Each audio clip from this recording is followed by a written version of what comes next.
टीका का 7वां छंद देखें, जिसमें राधा जी ने पवन को लोकोपकार अर्थात परोपकार करने के लिए बताया है, परोपकार करने के लिए संदेश दिया है। लज्जाशीला पथिक महिला जो कहीं दृष्टि आए, होने देना विकृत वसना तो न तो सुंदरी को। जो थोड़ी भी श्रमित वा हो गोद ले श्रांति खूना, ओठों की और कमल मुख की म्लानताएं मिटाना। जो माने यदि, कहीं माने कहीं, यदि कहीं रास्ते में, लज्जाशीला माने लज्जा युक्त, पथिक महिला माने राही महिला, दृष्टि आए माने दिखाई दे जाए।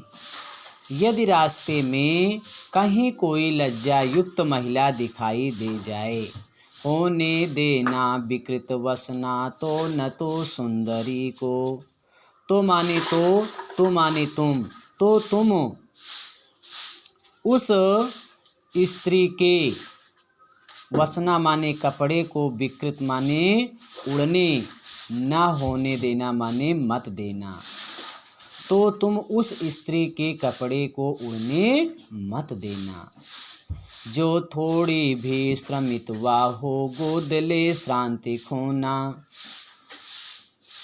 यदि वह थोड़ी भी श्रमित माने थकी हो, राधा पवन से कह रही हैं कि यदि वह स्त्री थोड़ी भी थकी हो तो उसे गोद में लेकर के उसकी थकान को दूर कर देना। ओठों की और कमल मुख की म्लानताएं मिटाना। उसके कमल के समान सुंदर ओठों की और मुख की मुरझाहट को भी दूर कर देना।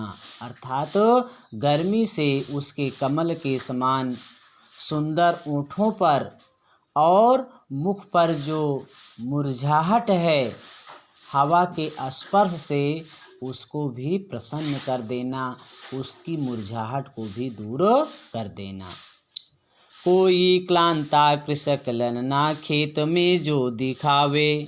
दूसरा लोकोपकार करने के लिए राधा पवन को बता रही हैं कि यदि खेत में कोई, ललना माने स्त्री, किसान की स्त्री काम करते हुए दिखाई दे जाए, यदि खेत में काम करते हुए कोई किसान की स्त्री दिखाई दे जाए, धीरे धीरे परस उसकी क्लांतियों को मिटाना।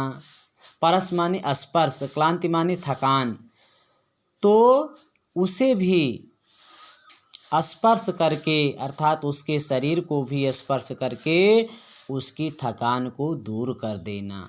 जाता कोई जलद यदि हो व्योम में तो उसे ला। यदि आकाश में कोई बादल का टुकड़ा जा रहा हो, जलद माने क्या होता है? बादल, और व्योम माने आकाश। यदि आकाश में कोई बादल का टुकड़ा जा रहा हो तो उसे ला करके उस बादल की छाया द्वारा उस गर्मी से पीड़ित स्त्री को सुखित करना माने आनंदित करना, प्रसन्न करना।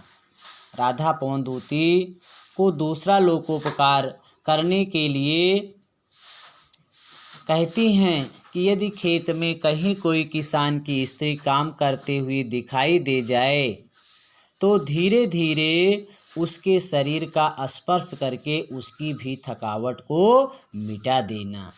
यदि आकाश में कोई बादल का टुकड़ा जा रहा हो तो उसे ला करके उसी की छाया द्वारा गर्मी से व्याकुल स्त्री को सुख प्रदान करना।